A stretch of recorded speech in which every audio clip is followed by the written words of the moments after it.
বাংলাদেশ শুধু বাংলাদেশের বাঙালি নয়, পুরো পৃথিবীর বাঙালি, সকল বাঙালির সাংস্কৃতিক কেন্দ্রের জায়গাটা হচ্ছে এই বাংলাদেশ। নববর্ষের শুভেচ্ছা জানাচ্ছি।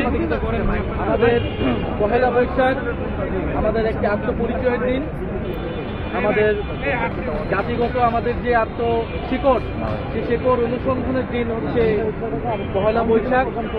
বঙ্গাব্দ শুরু হয় এই দিনের মধ্য দিয়ে, বৈশাখের এই প্রথম দিনে মধ্য দিয়ে আমরা আজকের দিনে আমরা জাতীয় নাগরিক পার্টির এনসিপির সাংস্কৃতিক সেলের পক্ষ থেকে ক্ষুদ্র আয়োজন, যেখানে গান উৎসব হচ্ছে, র্যালি হয়েছে, ছোট ছোট দোকান স্টল দেওয়া হয়েছে।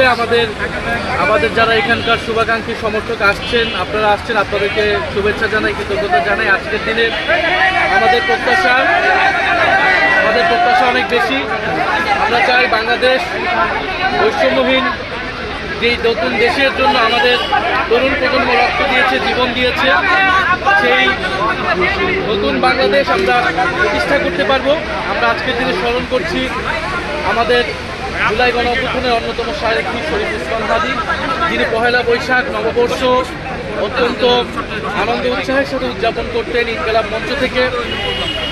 এবং আমরা আরও বলবো যে আপনারা জানেন যে নববর্ষের এই দিনে পহেলা বৈশাখে হাল খাতা খোলা হয়, যেখানে সকল বকেয়া পরিশোধ করা হয়। আমরা চাই জাতীয় জীবনে আমাদের যত বকেয়া রয়েছে সেই বকেয়া যাতে পরিশোধ করা হয়, এটা সরকারের প্রতি আমাদের আহ্বান থাকবে।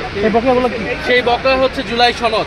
আমরা গণ অভ্যুত্থান হয়েছে, নির্বাচন হয়েছে, সব কিছুই হয়েছে, সবাই সব কিছু পেয়েছে, সরকার গঠিত হয়েছে, বিরোধী দল হয়েছে, কিন্তু জনগণ কিন্তু সেই সংস্কারটা পাইনি। ফলে সংস্কারের বকেয়া রেখেই সরকার কিন্তু হাল খাতা খুলেছে, নতুন সরকার এবং নতুনভাবে কার্যক্রম করছে।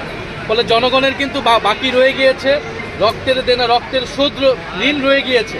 ফলে আজকের দিনে আমাদের কমিটমেন্ট, আমরা এই যে নতুন বছর শুরু হচ্ছে, এই নতুন বছরে আমরা সেই বকেয়া পরিশোধ করব। জনগণের যে আত্মত্যাগ, তরুণ প্রজন্মের আত্মত্যাগ, জুলাইয়ের যে সনদ, সেই সনদকে যারা নানাভাবে অমান্য করার চেষ্টা করছে, গণভোটকে অমান্য করার চেষ্টা করছে, গণভোটকে অশ্রদ্ধা করছে, গণভোটের রায় মানতে চাচ্ছে না যারা, আমরা তাদেরকে বলতে চাই যে অচিরেই গণভোটের গণরায় অনুযায়ী সংস্কার বাস্তবায়ন করতে হবে।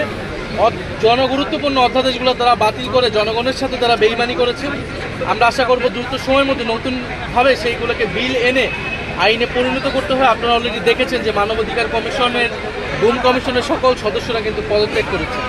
অর্থাৎ এই যে প্রতিষ্ঠানগুলোকে নতুনভাবে আমরা গড়ে তুলতে চেয়েছিলাম, আমাদের কিন্তু সাংস্কৃতিক জায়গাতেও প্রতিষ্ঠানগুলোর যেমন দলীয়করণ হয়েছিল, প্রতিষ্ঠানগুলোকে ফ্যাসিজম প্রতিষ্ঠায় ব্যবহার করেছে। একইভাবে আমাদের যে উৎসব পহেলা বৈশাখ, এরকম অনেকগুলো উৎসবকেও দলীয়করণ করা হয়েছিল। এখন কিন্তু আমরা সেই উৎসবগুলোকেও নাগরিক উৎসব হিসেবে আমরা উদযাপন করার চেষ্টা করছি।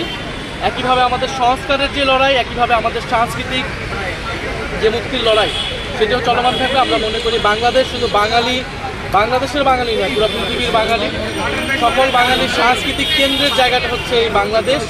ফলে বাংলাদেশকেই এই বাংলার সভ্যতার বহু ভাষা, বহু সংস্কৃতির কেন্দ্র হিসেবে, ঐতিহ্যের ধারক বাহক হিসেবে কাজ করে যেতে হবে।